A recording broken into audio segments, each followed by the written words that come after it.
साल 1974 और 1998 में भारत के पोखरण में ऐसा कुछ हुआ जिसने पूरी दुनिया का ध्यान भारत की तरफ आकर्षित किया। भारत ने सक्सेसफुल न्यूक्लियर बॉम्ब्स की टेस्ट करके दुनिया को यह संदेश दिया कि भारत भी अब न्यूक्लियर पावर बन चुका है। ये न्यूक्लियर टेस्ट्स भारत की ऐसी संस्था के साइंटिस्ट की निगरानी में किया गया था कि जो भारत की डिफेंस में सबसे बड़ा और महत्वपूर्ण योगदान निभाती है। इतना ही नहीं, एडवांस टेक्नोलॉजी में रिसर्च करने से लेकर लॉन्ग रेंज बैलिस्टिक मिसाइल्स को बनाने का काम भी यही ऑर्गेनाइजेशन करती है। इस ऑर्गेनाइजेशन का नाम है defence research and development organisation, जिसे DRDO के नाम से भी जाना जाता है। DRDO का हेडक्वार्टर्स दिल्ली में है और इसकी स्थापना 1958 में हुई थी। DRDO भारत के कुछ ऑर्गेनाइजेशंस को मिलाकर बनाया गया था जो उस समय पहले से ही कार्यरत थे, जैसे कि technical development establishment of Indian army, directorate of technical development and production और डिफेंस साइंस ऑर्गेनाइजेशन। DRDO एक छोटी संस्था थी जिसकी केवल 10 लैबोरेटरीज थी, पर जैसे जैसे साल बीतते गए DRDO ने समय के साथ ग्रो करते हुए नई अचीवमेंट्स को हासिल किया। आज DRDO की 50 से अधिक लैबोरेटरीज में 5000 से ज्यादा साइंटिस्ट्स और 25,000 अन्य साइंटिफिक और टेक्निकल स्टाफ कई मेजर प्रोजेक्ट्स पर काम कर रहा है। DRDO भारत की प्रमुख एजेंसी है जो रक्षा मंत्रालय के अंडर काम करती है।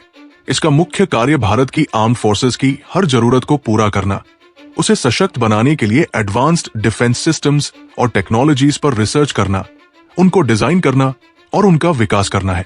इसका मकसद हवा, समंदर, अंतरिक्ष और साइबर क्षेत्र के लिए एडवांस सेंसर, रडार, हर तरह के हथियार, मिसाइल, परमाणु बम, तोप, टैंक, पनडुब्बी, लड़ाकू विमान और उनसे संबंधित साजो सामान और पार्ट्स के डिजाइन तैयार करना और उन्हें बनाना है।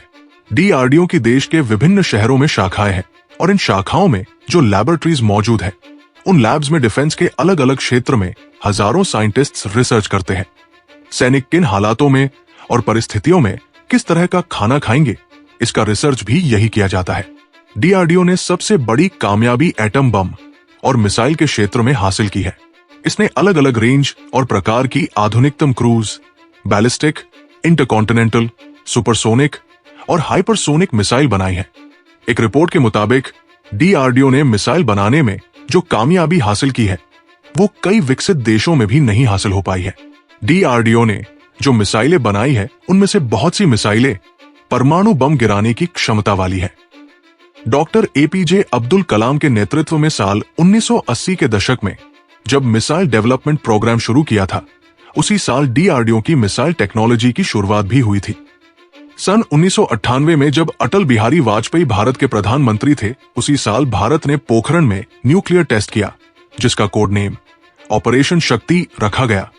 इस टेस्ट के बाद अमेरिका और पश्चिम देशों ने भारत के टेक्नोलॉजी इंपोर्ट पर और ऐसे इंजन, मशीन और पार्ट्स पर पाबंदी लगा दी जो युद्ध में काम आने वाली मशीनों और हथियारों में इस्तेमाल किए जा सकते थे। और यही वो समय था जब भारत ने ये फैसला किया कि वह टेक्नोलॉजी के लिए दूसरे देशों पर डिपेंड नहीं रहेगा। DRDO ने पिछले 30 सालों में पृथ्वी, अग्नि, आकाश, त्रिशूल और ब्रह्मोस जैसी आधुनिक मिसाइलें बनाई हैं जो भारत की सशस्त्र सेनाओं के अंग है। DRDO अब मिसाइल निर्यात भी कर रहा है। भारत ने ब्रह्मोस मिसाइल, जो कि रशिया की साझेदारी से बनाई है, उसे फिलीपाइंस को निर्यात किया है और आकाश मिसाइल आर्मेनिया को बेचा है। भारत के रक्षा मंत्रालय ने अगले 5 वर्षों में 50,000 करोड़ रुपए तक का जंगी साजो सामान निर्यात करने का लक्ष्य रखा है। DRDO ड्रोन बेस्ड सिस्टम्स और एंटी ड्रोन सिस्टम्स पर फोकस करने के साथ साथ आर्टिफिशियल इंटेलिजेंस और रोबोटिक्स पर भी काम कर रहा है। हालांकि भारत आज भी मिलिट्री प्लेटफॉर्म्स के लिए दूसरे देशों पर निर्भर है, लेकिन DRDO की मदद से अगले 10 सालों में भारत 80 से 90% सेल्फ में टेक्नोलॉजी विकसित कर लेगा जो डिफेंस और अन्य क्षेत्रों में काम आएगी। DRDO ने पिछले कुछ दशकों में जो उपलब्धियां हासिल की हैं, वो कई विकसित देशों के लिए भी प्रेरणा है। ये संस्था भारत की सुरक्षा, आत्मनिर्भरता और टेक्नोलॉजिकल एडवांसमेंट की एक मजबूत नींव है।